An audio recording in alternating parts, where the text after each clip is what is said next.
First off, guys, welcome back. I'm back.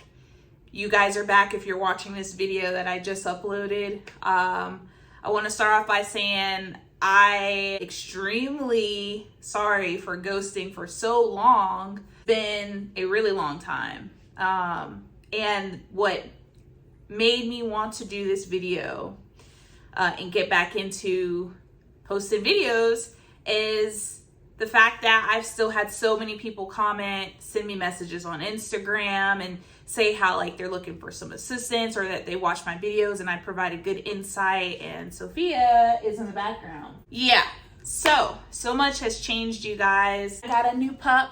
She is a miniature schnauzer mix. I still have Maddox. He is a grumpy old man. All he does is sleep all day, but so this video, I'm going to talk about how PCS system works once you're in the AGR program and it's time for you to do your second tour. Some things that you may not have been aware of or kind of like may still have questions about. So I'm excited. So let's get into it. Let's stay tuned. I've got a feeling love don't have to be the way you say it is. Well, gotta be that way with me. All right, so the first thing we can talk about is my update. So I've been at this location, New Mexico, for about coming up on 3 years. It's been a good experience. The unit was an experience. Came off mission. It's been kind of chill. Everything's died down, which is why I've now been able to start back uploading the videos. Again, a lot of you guys who's been messaging me over the last couple of months has inspired me to get back to posting videos. I realize that there's not too many people on YouTube that talks about the AGR program or talk about the things that they experience while in the program. I definitely learned a lot on my first tour, and I'm not gonna lie. It's an eye-opening for some situations that I've come across, some politics that's involved, but I guess like with anything in the military, it's always going to be some type of political bull junk. Coach Deion Sanders would say bull junk. It's been going on, and unfortunately, like it's just how the military is. I'm a captain now. The med services, they do definitely take a really, really long time to promote from first lieutenant to captain. Again, with me being AGR, I was already a year behind my active duty peers who commissioned the same day and same year as me. So a lot of them pinned captain last summer. A lot of them already been to captain career course, and a lot of them are currently now company commanders at their respective units. And say that they are super supportive, a big help. Anytime I reach out to any of them, they're always happy to help me. Pretty squared away peers, so I'm blessed to have a support system and people who are not always looking out for themselves and selfish. It can be a dog-eat-dog world, but it definitely is helpful when you're climbing up the ranks, especially on the officer side. Let's get into PCS. So the way that the PCS system works within the AGR program is you'll get your identify notification once it's time for you to PCS. It could happen maybe 6 months out before you're supposed to leave. If you're in your initial tour, you'll also be expecting to get your indefinite orders. As long as you didn't get anybody killed, do anything illegal, or do something stupid to mess up your probation period, then you're perfectly fine. Pretty much after you get your indefinite orders, your talent manager, whoever they may be, she'll send out the information to me and say, hey, you know, you've been identified to PCS. Once I get that, it's a process. A few weeks later, almost a month later, you'll get a list. And how they compile the list is what I recently found out, because I definitely had a crap ton of questions when I asked my talent manager. And basically what she said was, because I said, you know, there's more than 6 captains PCSing, or even if there's only 6 of us PCSing, there's got to be more than 6 locations, because she kind of sent me a nasty email. And I try to keep it professional and not allow my feelings to get involved. But basically, when I had asked her the questions, she said, well, there's 6 of you, I have 6 captains PCSing, and I have 6 positions. So that's how I came up with the positions. And then I called her to try to get more details because it just seemed like the email traffic back and forth wasn't going wasn't working well. So she sent, and I called her, she was a little bit more responsive. And she said that they determined that yes, there are probably more captain positions, but they turn them off because if it's not an M1 or M2, which is based off a level of priority, they won't fill those. So those aren't something that they're looking to fill. And ironically, if they don't fill the positions within the time that the people are PCSing, it goes right back to a session. A sessions is the branch that will reach out. If you apply for the AGR program, they'll reach out and call you and say, hey, we saw that you applied for the program. Are you still interested? And you say yay or nay, or you say yes. They'll say, okay, these are the positions that we have open and available. You either take it or you leave it. If you're more fortunate than I only had one position, and it was Santa Fe, New Mexico, and I didn't have an option. So I either had to take it or I didn't get my name called back on the list. So there's that.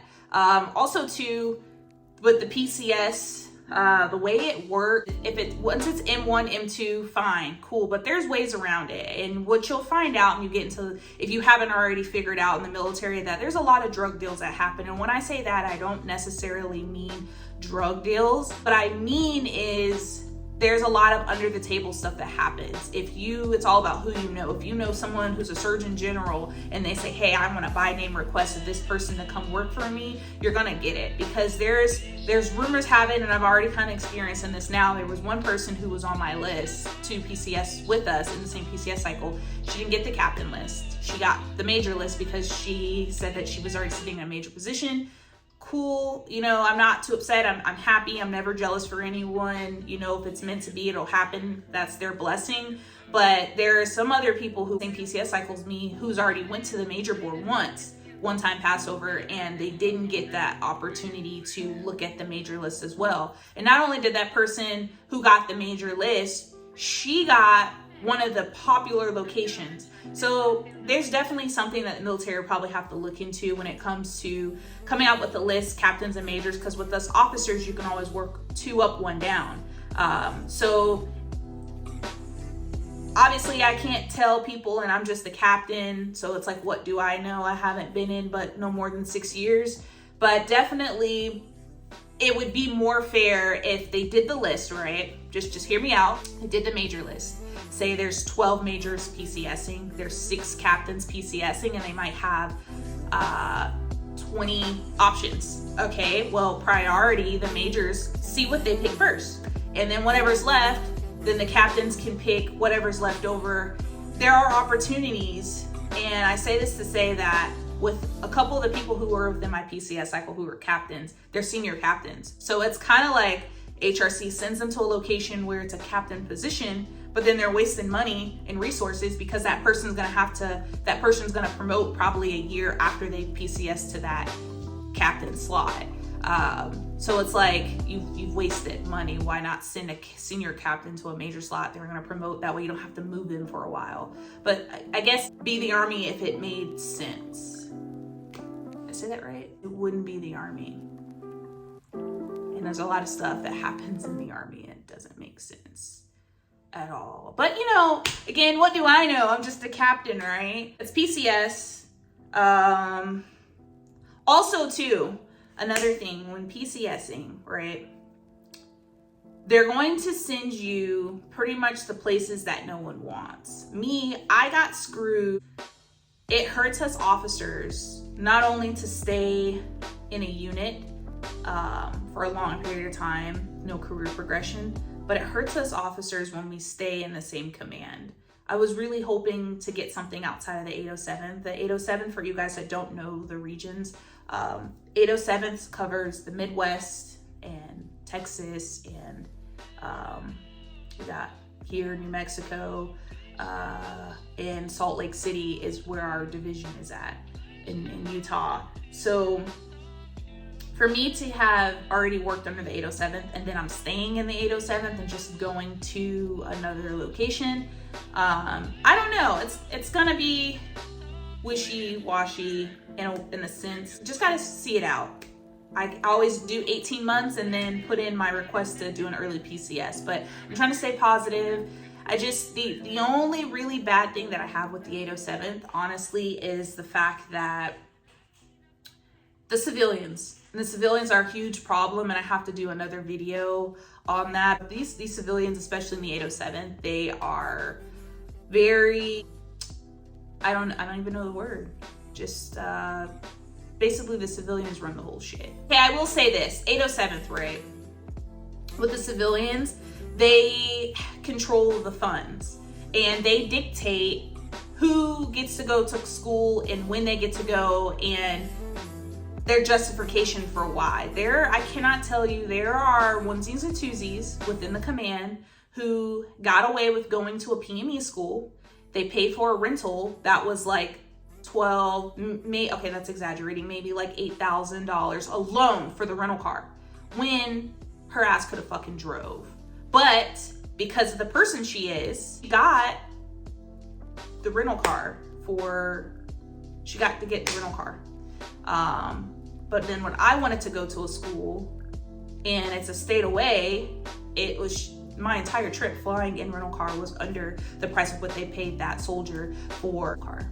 They make it make sense. And then every time I turn around, it's like, oh, AGRs, we use what they call OMAR funding. Oh, we don't have OMAR funding. Can't send you guys. Okay, so you're affecting us AGRs because you're affecting our career progression. When it's time for me to get looked at for major, they're gonna be like, oh, you didn't go to any schools.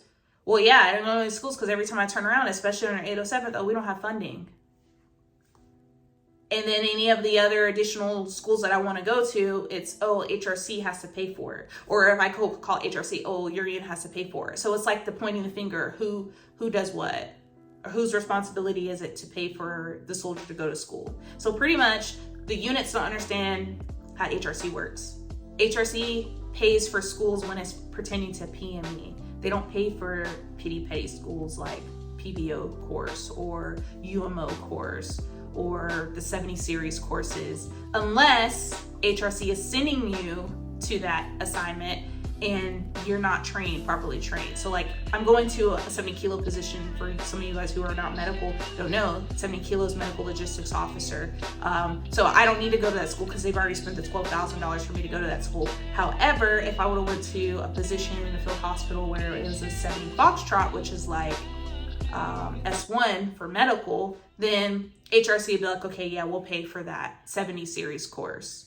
But other than that, if HRC doesn't cover it, your unit doesn't cover it, be prepared to get the answer that we don't have OMAR funding for you to go. Two is, if you're interested in going to the AGR program, I would knock out all the schools as possible before you apply for the program, because once you get in, it's going to be really hard for you to get into any type of schools. And also deployment is a whole nother thing. But again, I am happy to be back.